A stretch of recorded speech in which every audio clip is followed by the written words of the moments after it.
Not only did New Orleans Saints cornerback Marshon Lattimore make the biggest play of Week 17, he saw it coming all the way. We got all of that and a little bit of lagniappe for you on today's episode of Locked On Saints. You are Locked On Saints, your daily New Orleans Saints podcast. Part of the Locked On Podcast Network, your team every day.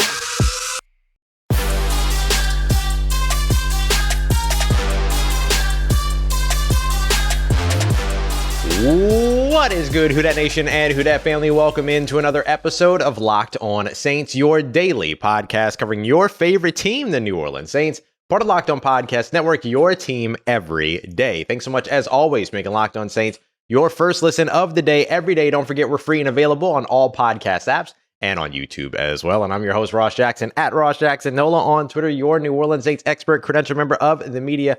CrescentCitySports.com, USA Today Saints Wire, Tuesdays on Locked On NFL, and here with you every single Monday through Friday on Locked On Saints. Today's episode, getting back to feeling a little bit more normal, talking about football again, things like that, especially after we've gotten some positive updates around Damar Hamlin, which is where I want to kind of immediately start. I know he's not a New Orleans Saint. I know he's not a Saints defensive back, but the entire world kind of cares, and not kind of cares very much about what's going on with this young guy and who's fighting for his life right now. And we've got like at least like a sliver of good news in this before we get to the Saints talk. And it's pretty simple that it was actually from Ian Rappaport, who mentioned that there was a close family friend as well as like somebody that works with them that gave it's like a marketing rep. And he spoke with Cameron Wolfe of NFL Network and said, quote, "Right now things are really in a positive direction. I can't speak specifically to it, but it is moving in a positive direction." So some good news there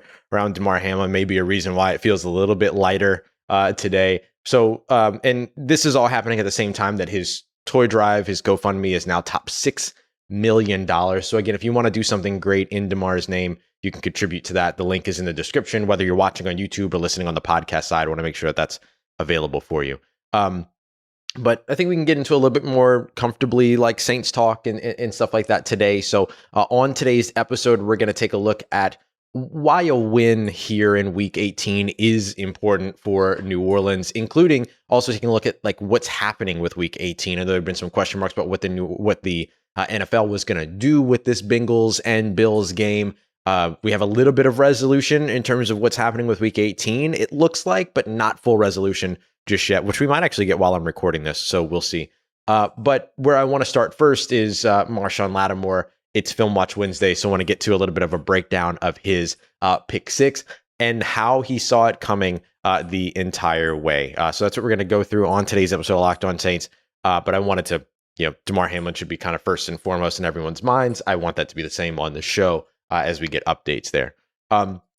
Today's episode brought to you by Ultimate Football GM. If you've ever dreamed of becoming an NFL general manager or just simply managing your own football franchise, then this is the game for you. It's a mobile game. You can download it over on your app stores now. Just visit ultimate-gm.com, or you can visit the app store to find it. Our listeners are going to get a 100% free boost to their franchise when you use the promo code LOCKEDON in the game store. So take a look at Marshon Lattimore's pick six here is kind of what we're breaking down. Lattimore, misses 10 games, comes back and has this monumental game where he was the highest graded. I think I quoted it incorrectly in yesterday's episode. He wasn't the highest graded cornerback in terms of coverage in week 17. He was the highest graded defender in coverage in week 17. He just had a phenomenal game, pass breakup, interception, which of course was a pick six. He allowed a worse passer rating than had Gardner Minshew gone out there and spiked the ball every single down. And so like that's always a lot of fun when you can throw that little stat out there.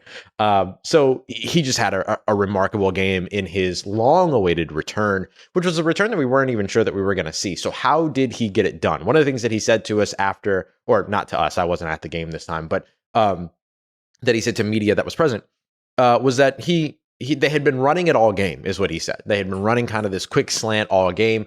And he said that, he knew that if it came to him, he was going to do something about it. He felt that he owed his teammates something after the first half and said, basically, I'm going to go and get it. And that's exactly what he did. So what is it that he saw? So there are a couple of things that you're trying to key in on as you're a cornerback or a defender. And I might simplify this a little bit too much, so people feel free to jump in and add some additional context here. But there are a couple of different things that you're looking at, right? You're looking at down, you're looking at distance, you're looking at game situation, you're looking at field position, and you're looking at formations, like kind of the way that the offense comes out and lines up, basically. And the Eagles had a big time tell in their offense this week. So they ran kind of this 2-by-1, which means 2 receivers on one side, 1 receiver on the other side. And then the tight end that would kind of factor into that often lined up kind of what I would call like offset, kind of in an H-back role. So he's, instead of being next to the tackle, he's kind of behind the tackle. And in every instance in which they ran a passing play out of that formation, there was a quick slant. Whether it was thrown to or not, there was a quick slant that was involved in that play's makeup, in that scheme. And a drive before, or 2 drives before, what we saw was that similar formation. The tight end is on different sides. What side's a 2-by-1 and where the slant is coming from always kind of varied, which is one of the reasons Marshawn said, if it comes to me, I'll take care of it.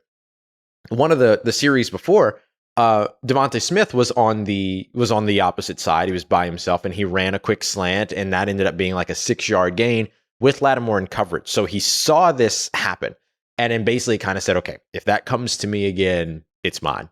And sure enough, the Eagles come out, and they ran that play with Devontae Smith being the intended receiver, or the receiver, in that it was a completed pass, deep in their own territory. So this idea of like quickly advancing the ball with your backs up against the wall, bars, it is, a part of why they scheme that play in, why they scheme that route in.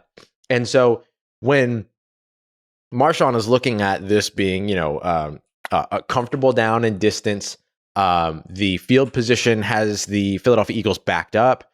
The game situation is such that, there's it's not like they're in a hurry to, get the ball down the field quickly or anything like that. And then the formation that they come out in is, again, this 2-by-1 with this kind of roaming tight end that they put in motion, but still lines up out, kind of lines up in that H-back role.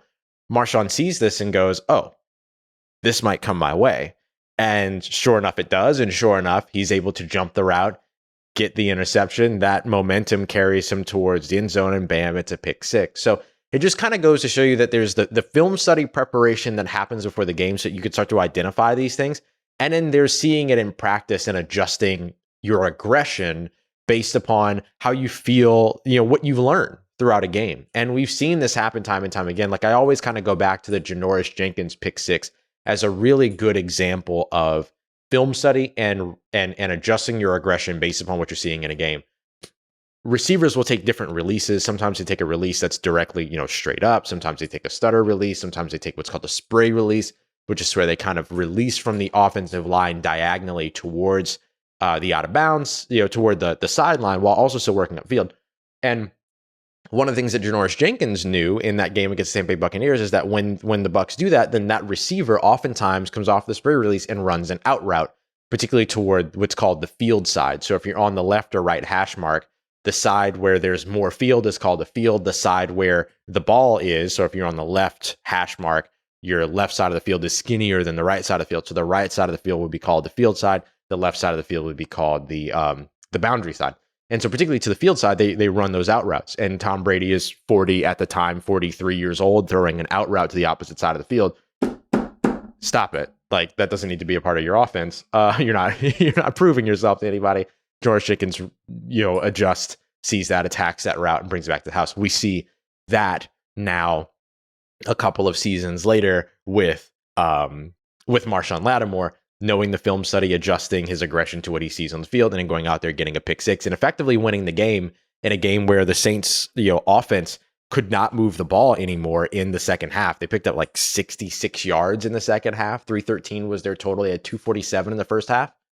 So yeah, 66 yards in the second half. Oh, that math though. 66 yards in the second half. Had it not been for Marshawn Lattimore, who knows? Like, the Saints might not have put another point on the board. And they were still winning, but a 3-point margin is very different than a 10-point win. So big deal there. So Shout out to Marshawn Lattimore for the film study. Shout out to Marshawn Lattimore for the ability to adjust based upon what he saw and the huge return to the field last week. And certainly you're hoping for another stellar performance from him this upcoming week against the Carolina Panthers. And when exactly is that game going to be played? Is that game going to be played? What's going to happen? We have a little bit more clarity towards that now. So let's update you on what's going on with the New Orleans Saints and the NFL's Week 18 as we continue on with today's episode of Locked On Saints. And today's episode of Locked On Saints brought to you by Ultimate Football GM, our good friends over there, the mobile app and game that I'm absolutely addicted to. And was really helpful over the course of this week. Not going to lie, it was nice to have a little bit of a distraction, but still be able to do it in a way that I'm like, comfortable in terms of like my favorite thing, which is football. So it was really cool. So if you want to check it out, basically it allows you to be your own NFL GM, manage your own football franchise, make salary cap decisions, free agency decisions, draft decisions, trades, coaching hires, all that stuff. You can do all of it. Basically everything that other video game kind of refuses to give you, this game you can have in your pocket, and you're able to go. And the thing that I love about it, by the way, is that it's not one of those mobile games that has like a timeout thing to where you have to wait 6 hours before you can do this again or whatever. Kind of like those mobile games sometimes had that. There was another mobile game I played all the time that was like themed around a really popular cartoon show that I loved when I was younger, and it was like that. And so I hate that stuff, and this is not that way. And on top of all that, Locked On listeners are going to get a 100% free boost to their franchise when they use the promo code Locked On in all caps in the game store. That's Locked On in all caps. So make sure that you check it out today. To download the game, just head over to ultimate-gm.com or look up the app in the App Store. It's Ultimate Football GM is what you'll want to look for there. Start your dynasty today.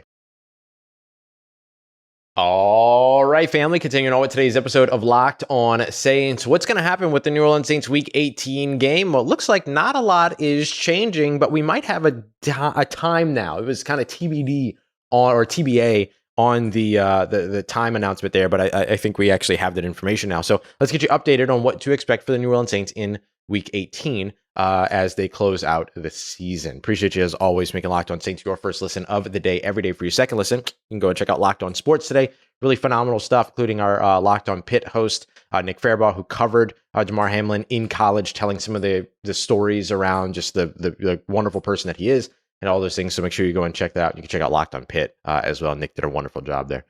So as we continue on with today's episode, what's happening with the New Orleans Saints Week 18 game and what's happening with the NFL's Week 18? According to Ian Rappaport of NFL Network, there's no change at this moment to Week 18. The expectation or the acknowledgement around the Monday Night Football game itself from Week 17 is that it won't be rescheduled for this week. We'll discuss kind of some of the options that they could do with that. But I think what's most important to you right now, beyond the obvious things, are like, how does this impact the New Orleans Saints game? Will they still play in Week 18? Will it still be this Sunday? And what time will it be? For a little while, that was undisclosed in terms of what time it was going to be. But according to our NFL sites right now, it looks like that game is going to be scheduled for 1 p.m. Eastern time. But let's talk about the real time zone, the best time zone, Central Time. It will be a noon game against the Carolina Panthers right here in New Orleans in the Caesars Superdome. And so it doesn't look like anything's changing there in terms of like what Week 18 looks like. So like I'm going to be headed to practice here in about an hour. Saints practice for about in about an hour, or at least at the time that I'm recording this. And it looks like everybody's just kind of has to continue going, which is, it's the way that the world works. I get it. But it is a little daunting, right? Like this idea that like these guys witnessed what they witnessed on Monday, and now they're back in the training facility or the practice facility on Wednesday, getting ready for a Sunday game. But it doesn't look like anything's changing. So expect a Sunday noon kickoff, January 8th in the Caesars Superdome this weekend. What's going to happen with the Monday Night Football game? They could potentially move it to the off week between Week 18 and the first round of the playoffs. They kind of built that bye week in there when they added the Week 17 game. It was also part of the COVID plan years ago as well, in the days of old, when we didn't have audiences and fans in stands and things like that.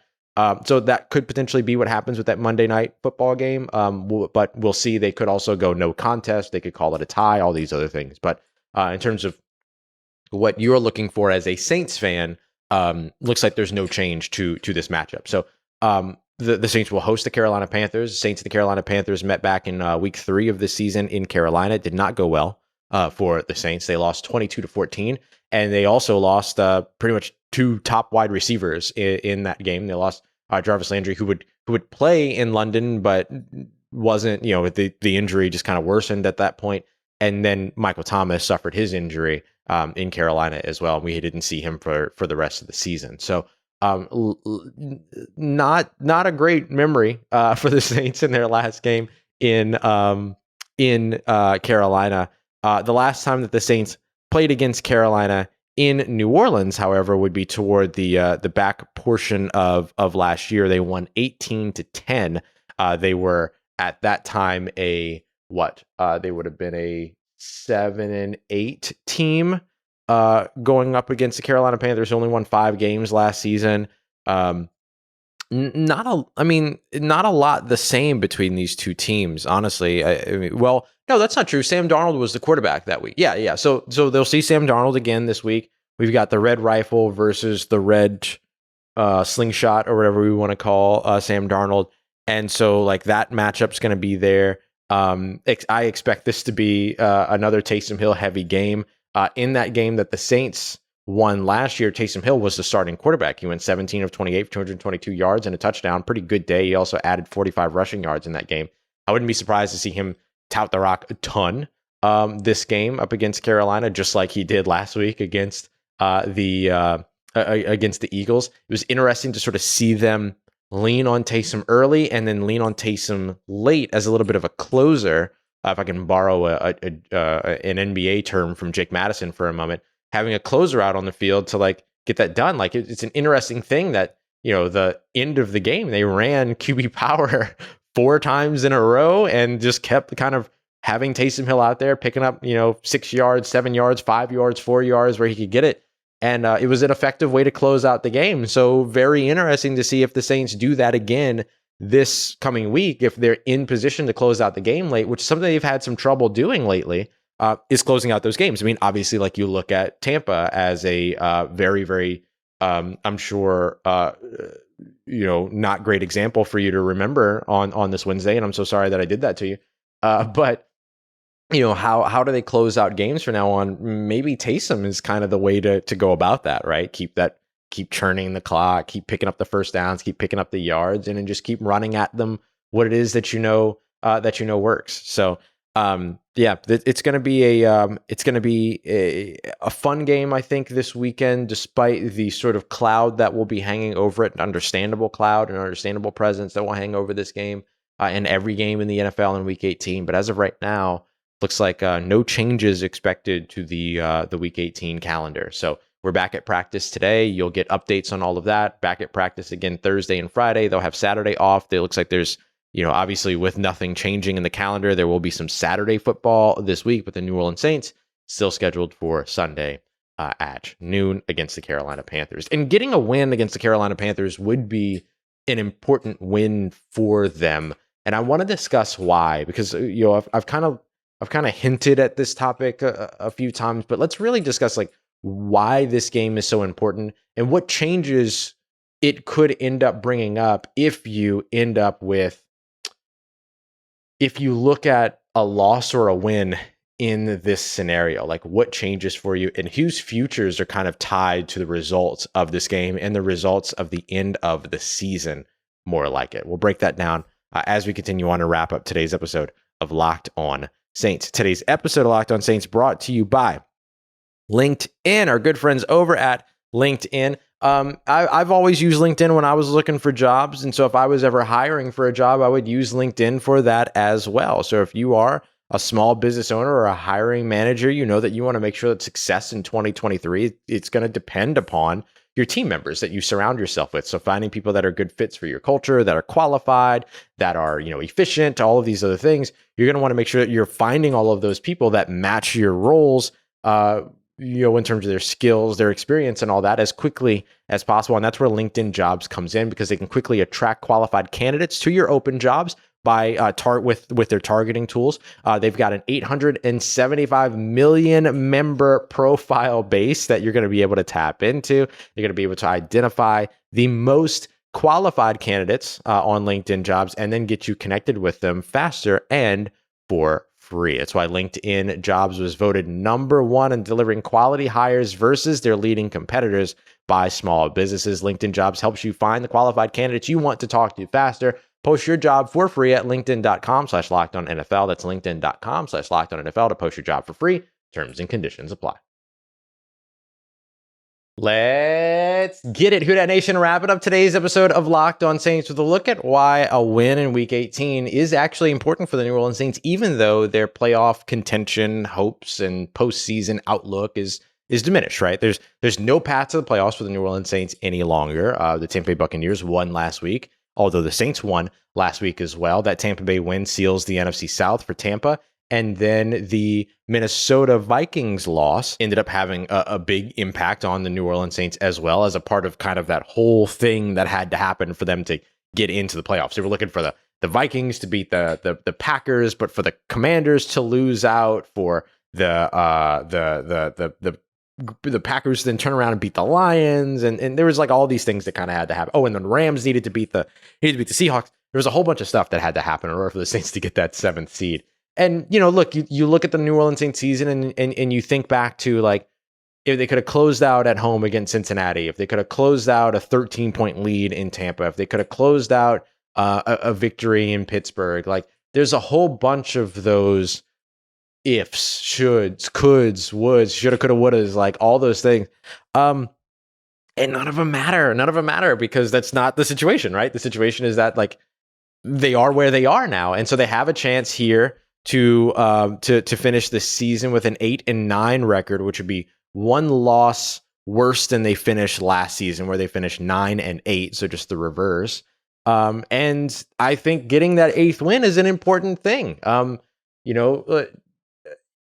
It's tough to kind of like acknowledge fully, but look, if the Saints win this game, then all of a sudden they've got 4 straight wins to close out the season. They're 5-2 in the last 7 games of the year, and all of that means something. Like, putting that winning culture on display means something. And look, Dennis Allen, I asked him about it. He said that the momentum's important going into the offseason. Don't know how much it matters like going into the 2022 season, but Juwan Johnson kind of even mentioned that getting into the 2023 season, like, it's important because you can carry that momentum into the beginning of the next year. And that would be tough to do because you're going to have a lot of turnover on this roster this offseason. It's just inherent with the salary cap situation being what it is.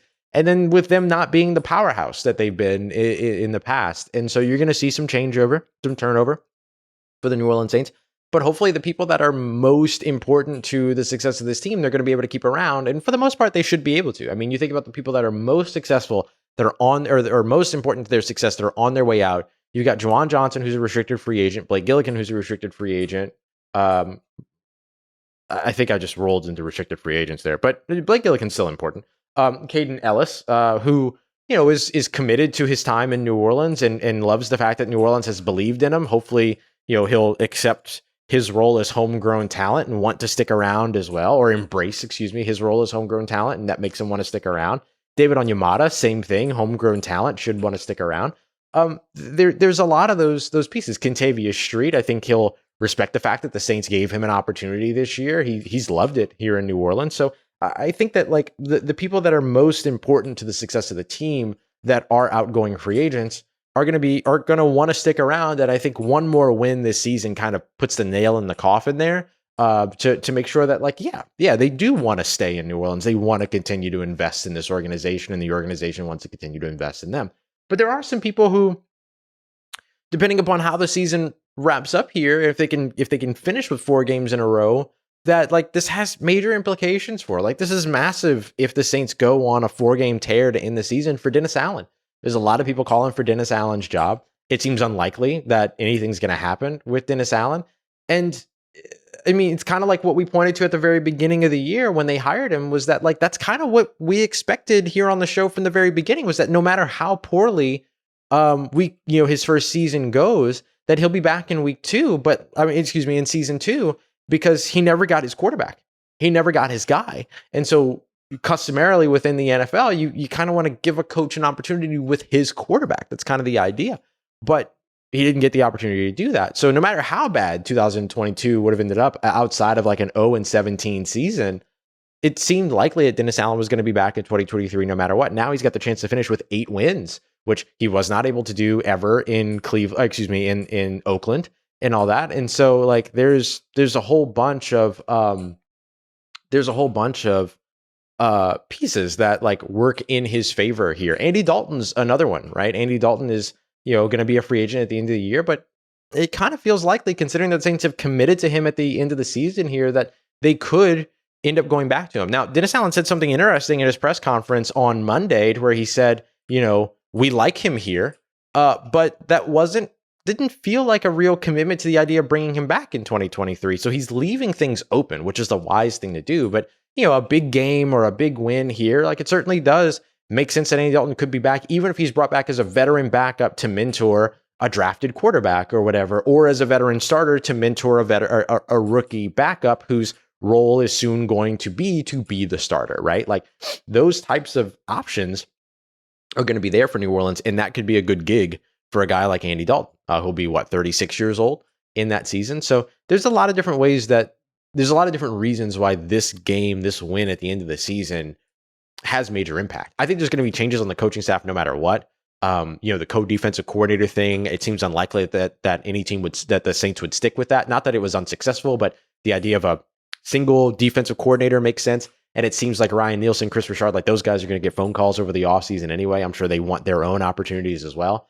I don't know that Pete Carmichael is going to be back in his role at offensive coordinator next season. If that's the case, then guys like Frank Reich, guys like Eric Bieniemy, guys, there's going to be a lot of names out there that the Saints could potentially tap into and look to bring in. So I think those changes are kind of, there's potential for those changes no matter what.